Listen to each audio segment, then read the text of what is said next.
Here we go. Hi, everyone. Hey, hey, hey.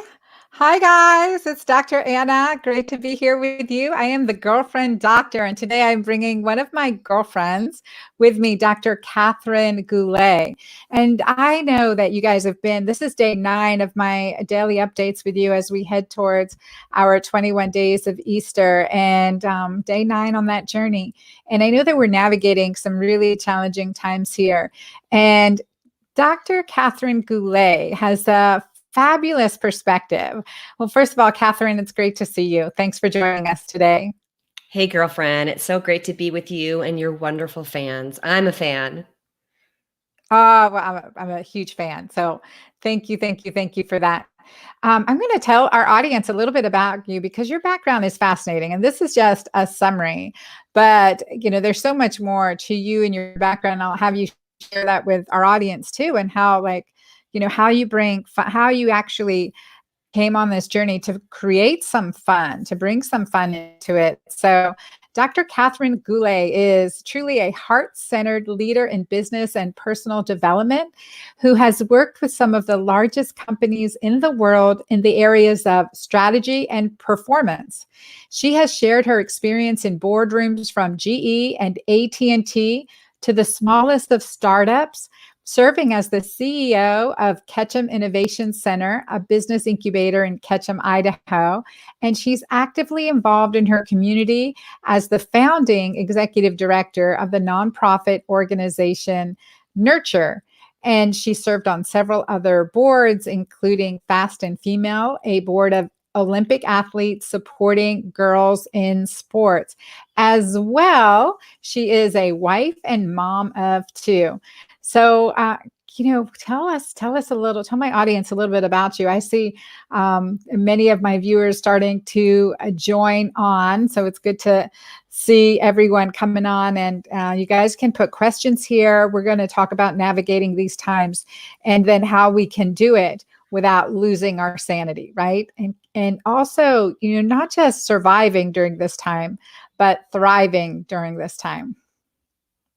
Thank you so much, Dr. Anna. About that whole introduction is really key to what we're going to be getting into because, I live in Sun Valley, Idaho, and people might think, oh, it's a mountain town. It's small. It's probably really safe. But we have infection rates that are up there. In fact, they're higher now than New York City. And we're sort of known now as the US Wuhan. So in no way do I want to make light of what we're going through as a community, as a global community. But what we can talk about today, and I think it's great for us all just to kind of get centered and take a deep breath. And I'm going to invite us all. This is a time of great challenge, without a doubt, but it's also potentially a time of a paradigm shift.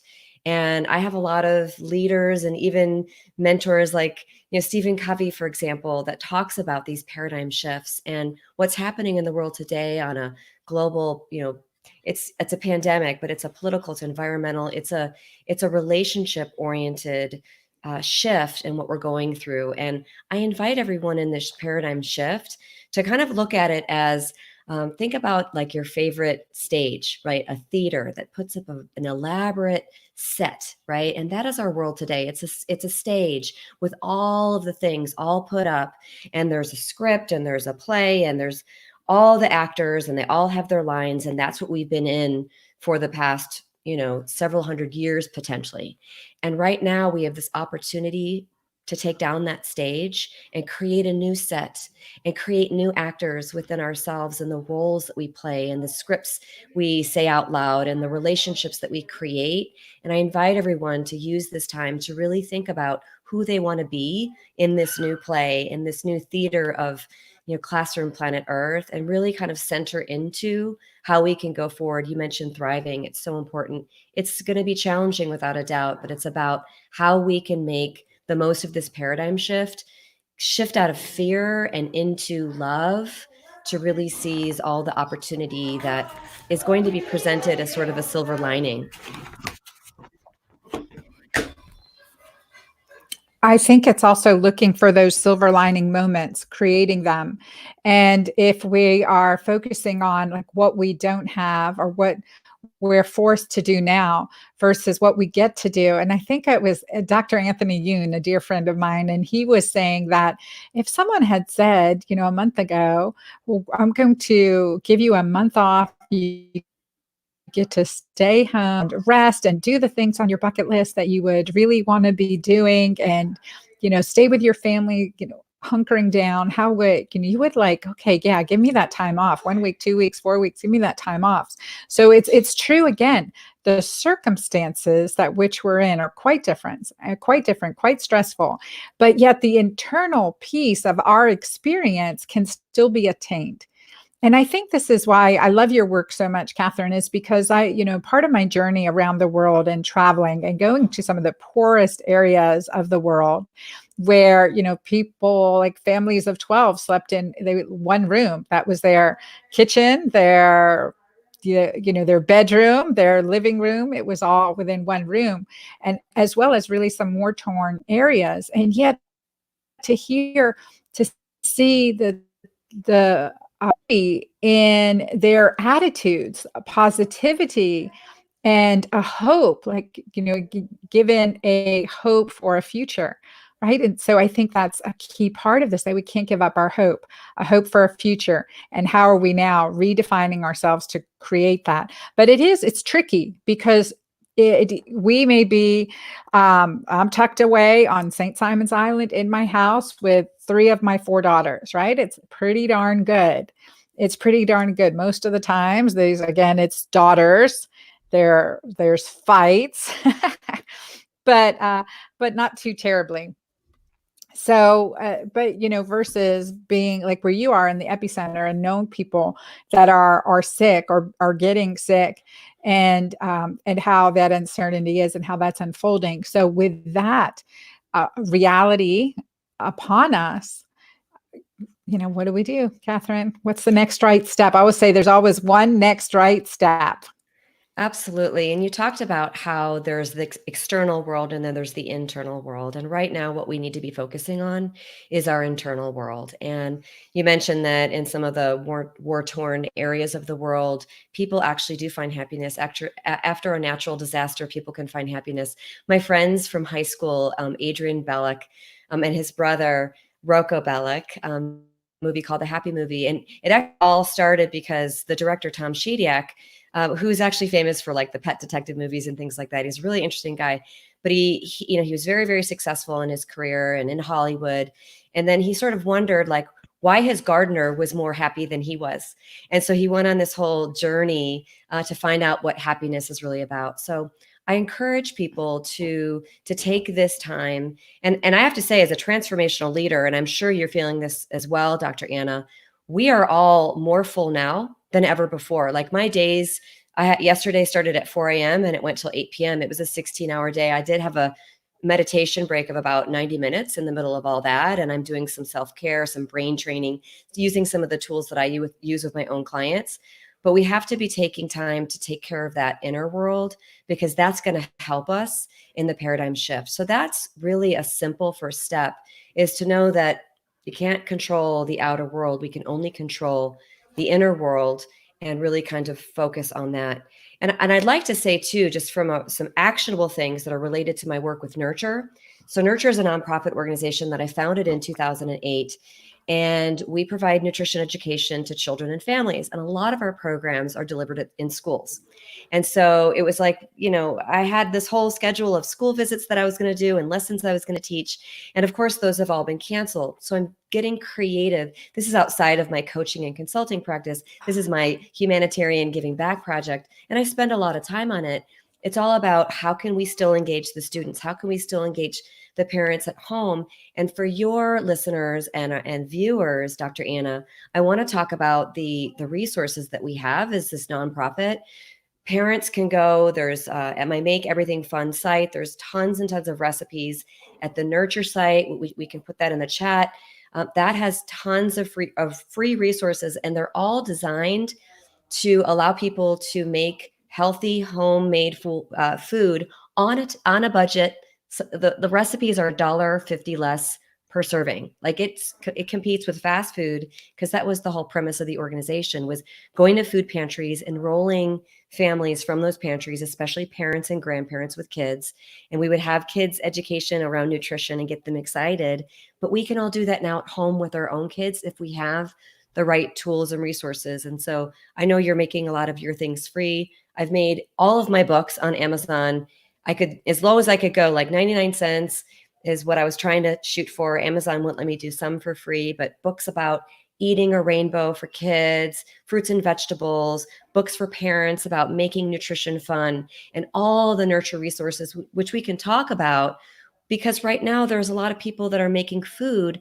And, I just fed my son right before getting on this, and he's a teen, he's 17. He needs to eat all the time. And so I have a slow cooker, and I just, it's a huge lifesaver for me. And a lot of our work at Nurture was centered around things like slow cookers, where you can get, Love it. bones and make bone broth. And it's all like what you do with the keto green diet, supporting your immune system. So that's just some of the details about some resources that we can share this afternoon. And Kathryn, I want to say hello to several people that are listening, and they're texting in, and they're just been so cool. And we've got people coming up live. Tracy O'Day, she's been in my Magic Menopause program for a while. She is a rock star. She's one of these wise women leading pure examples for the community, and just prioritizing health, and also giving so much to others. She's always giving a helping hand. And Rose, thank you for being here. Linda says, hey, Doc Anna, and hey, Dr. Guylay. So, well, I'm saying hi beauties to y'all. There we go. And Ellen said, let's see what she said here. Hello to both of you. Thank you for your compassion. My stepdaughter is an ER doc. Please continue to stay safe, stay home, and take your mighty maca. So good advice. Such good advice, Al. Thank you. I'm drinking Mighty Maca hot now, the hot fluids, adding a little lemon juice, and then just drinking some hot Mighty Maca throughout the day. And that's really, just anyway, it's so nice. It's just nice and soothing. And Deborah's here. Hey, Deborah. So glad you're here. If you guys have any questions, I'm certainly going to bombard Kathryn with questions, but please, you jump in. And Jane said, focus on what you can control. Focus on what you can control. So one thing that I really want to talk about is that, just like, okay, can we be having fun when other people are struggling and suffering? That concept of, yes. Such an important question. And I've struggled actually with my brand of make everything fun, because it's like, wait a minute, does that mean changing diapers fun? No, it doesn't. It means that I have a very broad perspective and open mind about modalities. And you, as a very holistically oriented doctor, understand that you can't just have a hammer and then everything is a nail. So I have a very broad set of tools that I call upon, and that's what the everything comes from. But in terms of fun and laughter and what that does to our immune systems right now, I'm going to call out the work of Dr. Norman Cousins. And I invite people to go and look up his work, The Anatomy of an Illness. And you will see the scientific literature around how laughter and, of course, connection and relationships and all that. But this is just pure fun. Oxytocin. It boosts your immune system, and it really helps. So we can feel isolated, we can get depressed, we can feel anxious, and laughter and fun, I believe, is the fuel that allows us to get through, I think, in terms of the whole lifespan, all of the challenges that we inevitably face. Fun can be a fuel. And so I have a library of like funny videos that my clients share with me, and I share with my audience. And so don't feel bad about a little bit of laughter, because we have to realize we can be the change in the world. We need to be, that's another way we can take care of ourselves, is to just boost that immune system. And as you said, boost that oxytocin. I agree. And I wanted so much for you to make that point, because you cannot feel guilty about having fun, and it is that concept of humor, laughter, love, it increases oxytocin, the most powerful hormone in our body. Again, in the circumstances that we have available, right? If we are struggling with someone we love very much and they're sick and we're unable to see them, there's a lot of pain around that. But that person is not going to tell you to sit in a corner and weep. They're going to tell you, live your life, be grateful, smile, laugh, and love like you've never loved before, and pray, right? So that, is really powerful. And I think about it because same with you. I mean, it's been morning to night. It's been sunrise to sunset, way past sunset. Lately, it's a challenge as a mom. Here I am, single mom, and and a physician. And let me tell you, want to talk some guilt? I've got some guilt because my daughter's homeschooling for 3 weeks. I've spent maybe 2 painful hours going over her homework, but she has her older sisters, and I have tasked them with the job. This is generational living.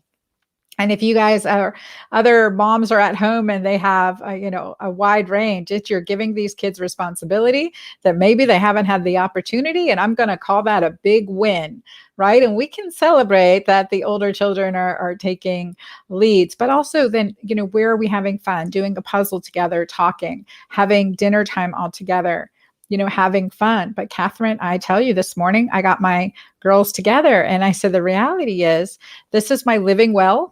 This is my trust, and this is my desire. And we're going to talk about this. And then we got interrupted, so we're picking it back up at dinner tonight. And but it's there's that grave seriousness, a reality check, right? Like, get your shit done, get your stuff in order. Keep working on your body, do everything you can to improve your immune system and get healthy. And again, oxytocin is the most powerful medicine. Women in my Keto Green community, women in magic menopause know how powerful oxytocin is as we incorporate that into our lives. But I think that big, having the sense of guilt because we're home and safe and laughing and currently immune, and how that can play against conscious or create guilt. How would you coach us out of that, Kathryn? So I'm going to give you a Y'all, couple. she is amazing. Let me tell you, like, to have her here with us, this is like, I'm feeling like the CEO of AT&T right now. I'm feeling like, Bezos of Amazon. Like I am like, this is good, you guys. This is amazing. I'm totally taking advantage of you, Kathryn. Okay, I'm going to coach you a little bit on that because you mentioned guilt, and guilt doesn't get us anywhere. And so and you also mentioned smiling and you mentioned positive psychology. So I'm going to bring in a tip. It's so easy. You said smiling, right? So smiling actually sends, and even if you force it, Amy Cuddy, fake it till you make it. A smile sends signals to the rest of your body that everything is okay. And actually there are mirror neurons that are associated with smiling. So if you're smiling around your kids, if you're sending those signals, if you start to get more centered in your body, you will notice that relationships start to shift. Here's a great tip for your listeners. This is from the work of Dr. Losada. So some science there. He studied the best performing teams in the world. And what he studied is how they interacted, and in particular, the number of positive things versus negative things. And I mean statements. A positive statement, congratulating somebody, what a great job you did here, versus negative, man, you screwed up, this was such a disaster. And what he saw, this is the Losada line. What he saw is that it takes 3 positive statements to neutralize 1 negative statement. It takes 6 to 11 positive statements to really maximize team's performance. So I want the listeners and viewers to think about their team as being their family, right? Because we're all under, my daughter's home from school. She's a freshman in college and she's like, what? Now I'm home again. And so she's on my team, right? So what can I do? And I challenge all of you, and I challenge you, Dr. Anna, with your daughters. Think when you're about to say, your room is such a mess. Okay, that's a negative thing. If that comes out, fine, no guilt. Instead, it's about, thank you so much for putting the dishes in the dishwasher. It made me smile when I went in there. Oh, I noticed that you organized your cubby. It made me so happy inside to see that. And oh, look at that. What a nice thing you've set up with your friends. My son has some Discord or some kind of app that he's using to connect all of his friends so they can be in touch. What a great idea. What a great community member you are. boom, I just neutralized that negative thing. And I challenge everyone to go further, more and more and more positive statements to our team members. And then we will have optimally functioning teams. That sounds good. I'm putting that here. 3 positive statements to neutralize a negative statement. So Mm-hmm. to really, and I think that's what I always say, especially when I'm teaching in sexual health, is that there's no area that we're more vulnerable. And right now we're all raw and vulnerable. But again, creating resilience, creating strength is achievable for each and every one of us to be stronger tomorrow than we are today, shamelessly and guiltlessly, right? This is key. We are the leaders right now in our community and certainly in our families and definitely in our own life. So right there we can claim that. But one thing I told my clients is that, when I had this wonderful tennis coach, the 80-year-old tennis coach, I mean, just fabulous. And reason I loved him was because I could be doing 99 out of 100 things wrong, and he would focus on the one thing I was doing right. And then we just build from there, and I just excelled under having him as a coach. But it was so true. And I said, well, the same thing when it comes to sexual health too, and intimacy. There could be many things that you prefer not to be doing, but there's one thing: what feels good. Focus on what does feel good, and take it from there. So I think this is great. And on the sexual part of things, absolutely. Instead of saying, "Oh, that doesn't feel good," that's a negative, right? That might make the partner feel a little bit like nervous and put off and self-conscious. But maybe like, "Wow, that felt so good there," or whatever. We could do it with all kinds of different circumstances. And I'm going to add one more because it's so important right now in this whole inner world that we've been talking about. So we say negative things to ourselves all day long, and sometimes we don't even say them out loud. Mm-hmm. So I'm going to take this challenge another step further, and this is where the real deep work happens. So let's just keep it fun and frivolous and say we're on the tennis court, right? So you're with your coach and he's very positive, but like you hit it wrong. You say to yourself, I feel so clumsy, right? And so then your body goes, oh, what was that? It's kind of a negative thing. But if you can then neutralize that with, wow, I feel so strong, and doesn't my outfit look amazing today, or whatever it is, don't be shy about giving yourself these positive reinforcements, and then go further, go up to 6, go up to 11, folks. Here's a real challenge. Nice things that you can say to yourself over and over, and what you put your attention on grows. Yes. So yes. And and it is not necessarily natural for many of us, right? And a different, I think about it, and probably many of our audience listening can relate. If they know different people, maybe brothers or sisters, like we grew up in the same house and we're so different, right? Or I have 4 children and they are very different. So we were out playing tennis actually the other day, and one daughter, she was just like it was like she was hitting home runs with the tennis ball. And there was like that part of me was like, and I'm like, man, girl, you are so strong. Look at how strong you are. And I'm thinking, you are not playing on my team anymore. But I'm like, okay, check in place. beautiful. But it's true. I had to catch myself. Totally. And again, I'm more flawed than getting it right, but that was like just listening to your words in my head. All right, let's just switch it to the positive. Like, how can this be a positive? Oh, and Dr. Anna, I just caught you on this whole I'm flawed. Okay, let's give the listeners and watchers 3 things you're going to say them about yourself that you love. 3 things I love about yourself. You're not love. flawed. Oh no, I love my. Oh gosh, well, I love my mind. I love my family. Is that part of me? I love my kids. They are definitely part of me. I love, love, love them. I love my sexy body. Oh, yes. I'm going to give you some of those. I think those are really good. So I think for me too, it's that, in looking at, and even going through this right now with you, Kathryn, I have to say, first I was like, well, I love my hair, right? But there was a time I didn't love my hair because I was losing my hair. So I very much appreciate my hair right now. But then there was that check, like, wait, that's kind of a vain statement. Well, let's claim it all. I love my sexy body. Here we go. And you can put I am in front of any of those things, too. I am a wonderful mother. I am beautiful and smart, right? All of those things really just land at home with our body, and they help in our body and mind system. And they help us. This is a great time to work on limiting beliefs. And if you think, oh, I don't have any limiting beliefs, you're probably kidding yourself, but that's okay. That could be a limiting belief right there. It's wonderful to be aware and to start to work on those limiting beliefs. And it doesn't have to be this onerous thing, where you have to like drudge up all the traumas in your life, but you can instead layer on the positive. And if you end up layering positives over those, say childhood traumas and things like that, where you're really addressing that, your mind body system begins to integrate those things, and we don't have to dredge up the past. We can go forward with this positivity and integrated system. So, Kathryn, what are you doing for fun? And I'm going to ask this of Kathryn. I want everyone watching to go ahead and type in the chat box wherever you're watching from. Definitely, all of my Magic Menopause ladies that are watching, all of you guys, definitely type in the chat box.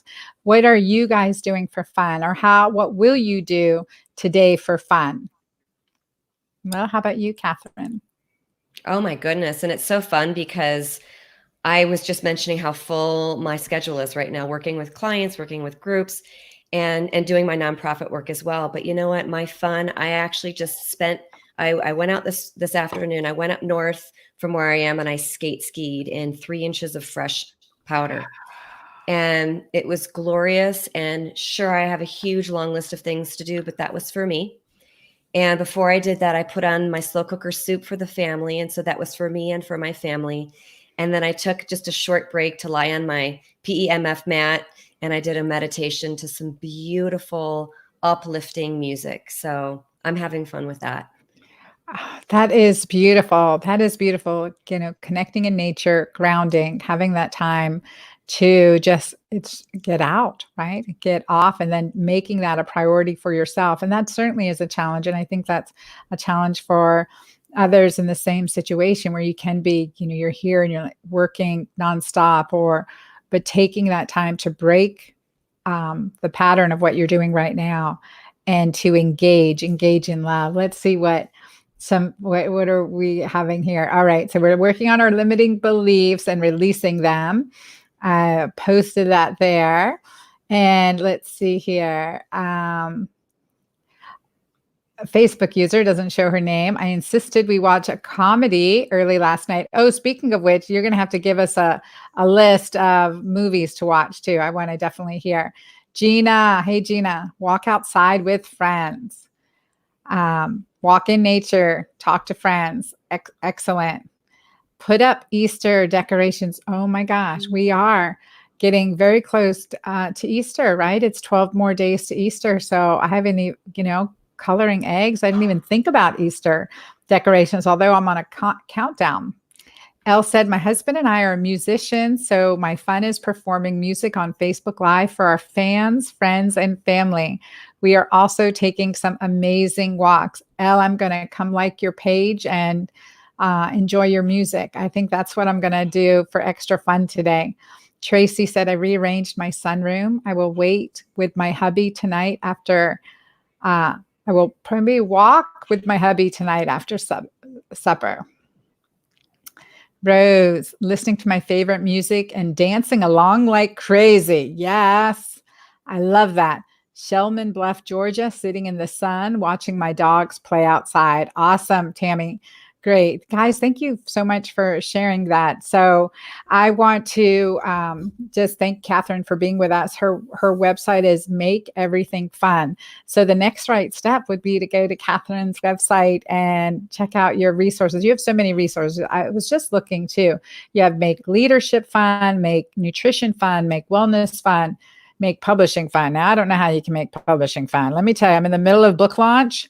And well, we'll talk later about that. We'll talk later. And as a leader, because like a tip for leaders, because you coach leaders all around the world, and as a leader right now, because everyone listening is a leader, and how do we best lead right now? What's your advice to leaders right now? Is maybe we feel the weight of the world on us, a lot of responsibility for our employees, right? For our families, you know. So this is going to sound really simple, but it's really profound. And it goes back to what we were talking about in the beginning about how this is a paradigm shift.